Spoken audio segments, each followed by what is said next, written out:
Telegram వచ్చింది. టెలిగ్రామా?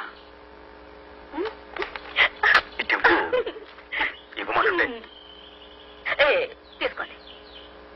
మన ఊరికి ప్రధానమంత్రి వస్తున్నారట, మీకు సత్కారం. ఎందుకు వెళ్తాయి ఇదంతా? గుర్తింపు రావాల్సింది పనికి, మనిషికి కాదు. అయినా నేను ఒక్కనే చేశాను, అంత కలిసే చేశాం కదా. అలాంటిది నాకే ఎందుకు సన్మానం? అబ్బా ఊరుకోండి, ఈ అదృష్టం అందరికీ వస్తుందా? డబ్బిచ్చుకుని సన్మానం చేయించుకునే దేశం ఇది. సొంత ఖర్చులతో శిలా విగ్రహాలు పెట్టించుకుని ఆనవాయితీ. స్వయంగా ప్రధానమంత్రి వస్తుంటే గర్వపడరేంటి? రానివ్వండి.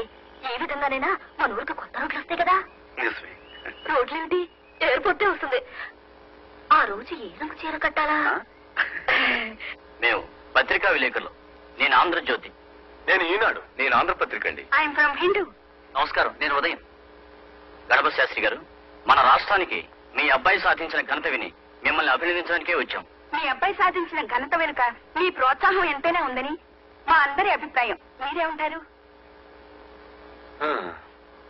అంటే మీ అభిప్రాయం అవునేనా, లేక మీ అబ్బాయి స్వయం కృషినే? గణపతి శాస్త్రి గారు, మీ పూర్వీకులు ఎవరైనా స్వతంత్ర పోరాటంలో గాని మరి ఇతర ఉద్యమాల్లో గాని పాల్గొన్నారా?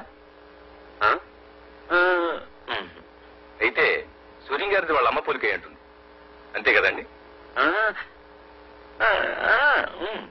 శాస్త్రి గారు, ప్రధానమంత్రిని మన ఊరికి రప్పించినంత గొప్ప బిడ్డను కన్నందుకు మీకు గర్వంగా ఉంది, అవునా? ఏమండి, సూర్యం గారికి ఇంత ఖ్యాతి లభించింది కదా, అన్న తండ్రిగా మీ అభిప్రాయం ఏమిటో చెప్తారా?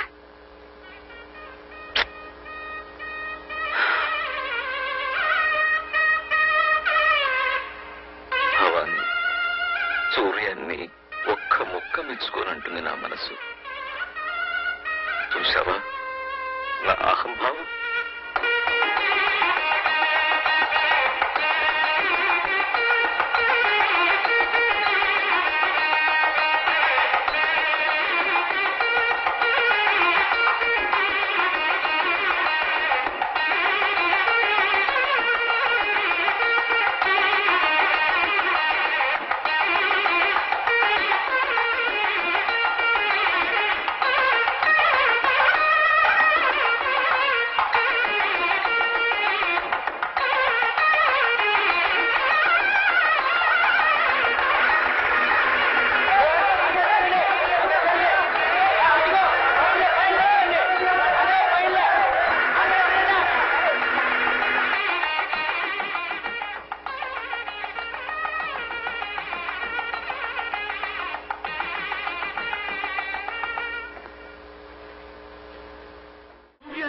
శాస్త్రి తండ్రిని నేను. సూర్యనారాయణ శాస్త్రి తండ్రిని నేనేనని గర్వంగా చెప్పుకుంటున్నాను.